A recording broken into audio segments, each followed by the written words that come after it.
Well, I will say off the top that I didn't enjoy the 2006 Royal Rumble quite as much as I did the 2005 one. I will say that. There was one match on here that was just god awful bad.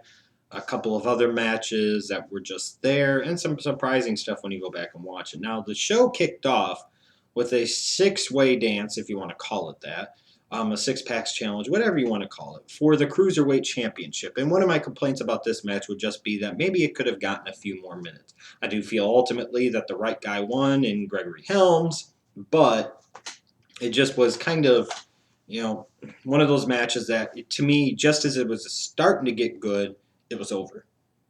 It was like, we started fine, there you missed it. Yeah, that's kind of the way I look at that one. The next match to me is all about what it was setting up to at WrestleMania, and it was all about lesbian stuff. So, of course, I was very down for this, and that's Mickie James versus Ashley with Trish Stratus. Oh, my God. And then, Mickie sitting there before the match backstage, I think it was, telling Trish that she loved her. Oh, that was creepy. That was so creepy and very fap-worthy, I believe everybody would agree. And, this was at a time where I was just like, oh, just hurry up and get to Mickie and Trish at WrestleMania already. So they tried to have a good match here. I don't know if it really came across as a good match, but ultimately it did the job, what it needed to do. And oh my God. Oh, yeah. You can fap to it. Yes, it's okay. It's acceptable. Middle of the card. This was one of these, we've got a character that is an incredibly interesting and unique character, but the guy can't wrestle for shit. So we need to find a way to feature him while hiding and masking his many deficiencies very badly. And that's what they did here with Boogeyman versus JBL. This was one of those matches, again, kind of blink and you missed it, and that's pretty much what it was. Boogeyman ends up beating JBL. Imagine that. A guy who a year before was a long reigning WWE champion on SmackDown is now losing to the Boogeyman in less than 2 minutes. Of course, a lot of you probably remember him putting worms in Jillian Hall's mouth, whatever the case might be. But, moving on. Moving on.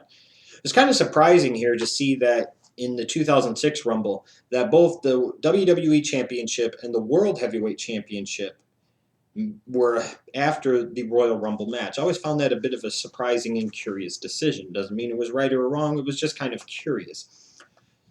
This Rumble match, to me, is really, even with some of the other stuff that was going on and some of the other people that were involved in it, this was really, the Triple H and Rey Mysterio show, with Randy Orton piped in at the end.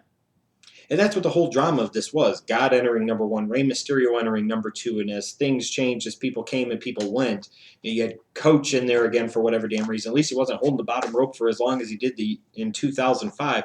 But you just kept going, and you're like, are they going to get rid of these guys like halfway through, or are these guys going to go pretty close all the way to the finish? And that's exactly what happened. And that always made this event to me, was the fact that Triple H went an hour and Rey Mysterio went an hour and 2 minutes. And Rey Mysterio ended up winning the Royal Rumble. In terms of Rumble matches, it's definitely not one of the best in terms of all the different competitors and the actual match and how it played out, except for the fact that you had two guys go pretty much the entire length. Triple H close to it, and then obviously Rey Mysterio entering number two and winning it. But this was, a really cool thing to me, especially being an Eddie Guerrero fan. They sat there and gave that push to Rey Mysterio, and I always liked that, and I always appreciated that, and I always respected that. I know not everybody agrees, but hey, if you're going to do anything to ever try and get Rey Mysterio into a main event spot, this is how you do it. You have him enter number two, you have him go over an hour in the Royal Rumble, and you have him win the Royal Rumble. You have him outlast people like Triple H. You have him outlast people like Ric Flair. You have him outlast Kane. You have him outlast Benoit. You have him outlast Booker T. You have him outlast Randy Orton. You have him outlast all of them. And that's what they did here. And like I said, I like that personally. Now you get to the WWE Championship match. And one of the things I always found curious is that there was a reason, apparently, why this match didn't main event this show. I felt it had a little more story going into it. I felt it was the more compelling of the two world title storylines at the time. You had Cena, who was being established obviously already as a main event player, and then you had Edge, who was beginning to be established still as a main event player. In 2006 was starting to be a really big year for him. So this was a match that I thought was going to main event way back when, and it didn't, and that surprised me. Of course, when I see how the main event ended up playing out, there was a reason why it didn't main event, but it was very surprising going back. Now, to me, John Cena and Edge was one of those feuds that the WWE tried to make epic. They tried to make it, all types of awesome and everything else, but it just wasn't there for me, just not yet. If they'd have had this same type of feud maybe 3 years later, it probably would have been a whole lot better. But it was what it was. John Cena beat Edge, and there you go. Now we get to the main event, which is for the World Heavyweight Championship, and that's Kurt Angle versus Mark Henry. And to me, I always wonder why they didn't go with Mark Henry. Why they didn't have Mark Henry win the belt here. I always thought that was a mistake.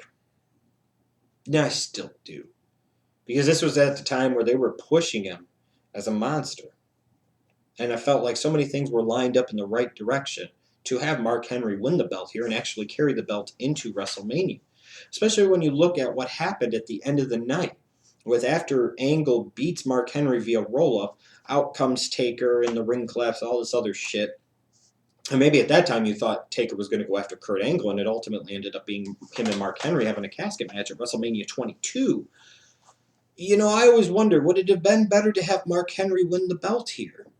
And then have it be him and Taker for the belt at WrestleMania. If you say, well, what happened to Rey Mysterio? Well, you figure the next month at No Way Out, Orton beat him technically for that spot any damn ways, and then they had the triple threat match at Mania, him and Mysterio and Angle. And to my point is you could sit there and do stuff and always come up with a different way. Back in 97, Austin won the Rumble, and he ended up wrestling Bret Hart in a submission match with Shamrock as a guest referee, not over any title or anything.